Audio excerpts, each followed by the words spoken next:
मला खारे चिरोटे फार आवडतात. बऱ्याच ठिकाणी गोड म्हणजे पिठी साखर घातलेले किंवा साखरेच्या पाकातनं काढलेले जाड चिरोटे मिळतात. पण खारे चिरोटे सहसा कोणी करत नाही. तर चला आपणच करून बघू.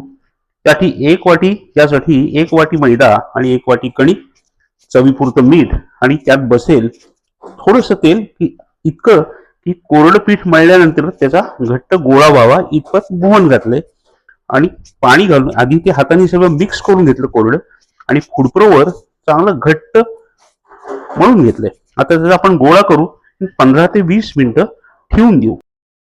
फुडप्रोवर मिक्स करून घेतलेलं पीठ छानपैकी मी त्याचा गोळा करून घेतलाय. तो आता 15 ते 20 मिनिटं झाकून ठेवून त्याच्या पोळ्या लाटतो, त्याच्यावर साठं लावतो आणि रोल करून छोटे छोटे तुकडे करून घेतो आणि त्याचे छानपैकी चिरोटे लाटून आपण तळून घेऊया.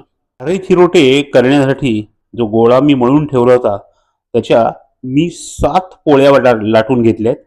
हा मी 7 लेयर्सचा चिरोटा करणार आहे. माझा लकी नंबर आहे ना 7, म्हणून साठं लावलेल्या 7 पोळ्या एकावर एक रचून त्याची चांगली पोळपाटभर मोठी पोळी लाटली. आता वरच्याही पोळीला साठं लावून त्याचा रोल करून थोडासा वेळ फ्रीजमध्ये ठेवून द्यायचं, म्हणजे साठं बाहेर येणार नाही. आणि नंतर तुकडे करून त्याचे छान चिरोटे लाटून मध्यम ते मंद आचेवर तळून घ्यायचे. चिरोट्यासाठीचे गोळे तयार आहेत. आता ते छानपैकी लाटून घेऊन मध्यम ते मंद आचेवर खुसखुशीत तळून घेऊया. फार मोठ्या आचेवर तळायचे नाहीत, नाहीतर त्यात कणिक असल्यामुळे ते काळे किंवा जास्त लाल होऊ शकतात. तर मंडळी, आपले खमंग आणि खुसखुशीत खारे चिरोटे तयार आहेत. या खायला.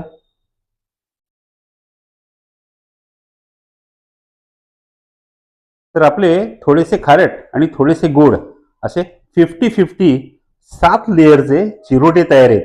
आता आपण त्याचा रिव्ह्यू घेऊया. 50-50 चिरोट्याचा आपण आता रिव्ह्यू घेऊ बरं का. हा, कसं झालंय सांगा हो जरा. क्रंच येतोय ना त्याचा? सुंदर. काय निशांत, कसं आहे? 50-50 चिरोट्याचा एकदम 100% क्रंच येतोय. अरे वा, सुंदर. क्या बात आहे, क्या बात आहे. अप्रतिम झाले चिरोटे. थँक्यू.